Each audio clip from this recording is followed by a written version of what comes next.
promote a cooking type that I naturally found myself doing called just keep flipping.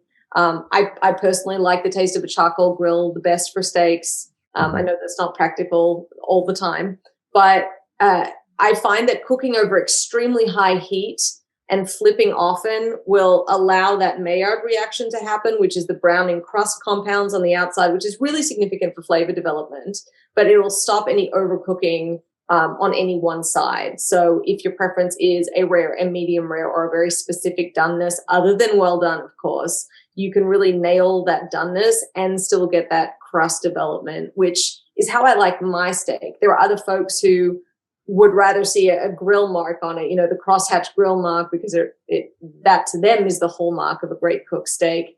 But when you see those, you don't get as aggressive a crust and flavor development as if you sear the whole thing.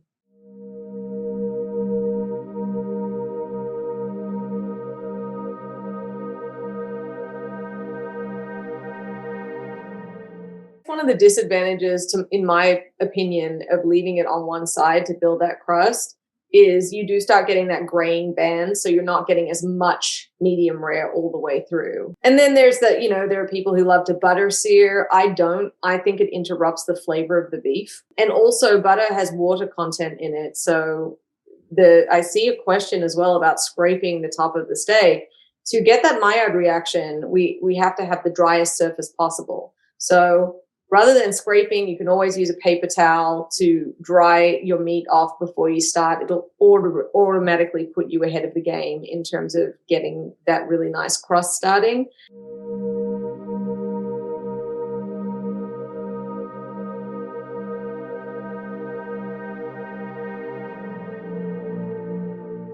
And the problem when our pans are not hot enough, which is a big issue for domestic stoves, if you've ever been in a restaurant kitchen, their gas ranges are not messing around. Like, they have some serious power.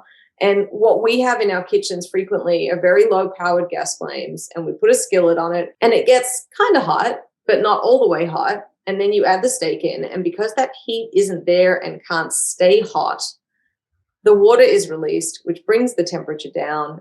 That's when you end up with that kind of watery surface on your steak. It's the same concept as when they tell you not to add too much ground meat to your pan at once. Don't overcrowd the pan to allow for browning. That's all about that heat and how quickly it can boil the water off to keep that surface searing nice and well.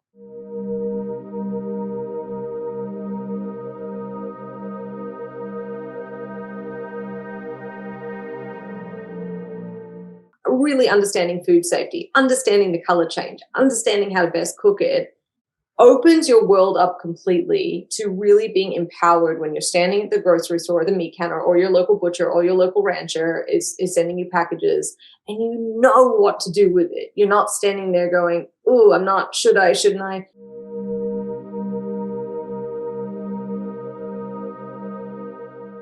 We're taught that it's full of clandestine, you know, evil corporations. And certainly there are 4 big companies that are, you know, have the market share of meat companies, but they get their meat from small ranchers. They don't own every animal from the ground up that they sell.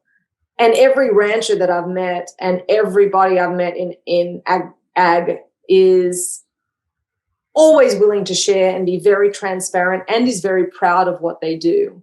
And I think that that's a message that gets lost a lot.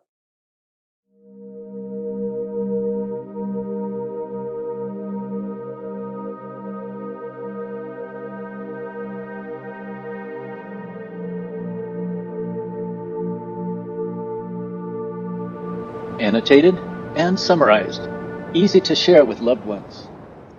The description below the title for this video has these summary points.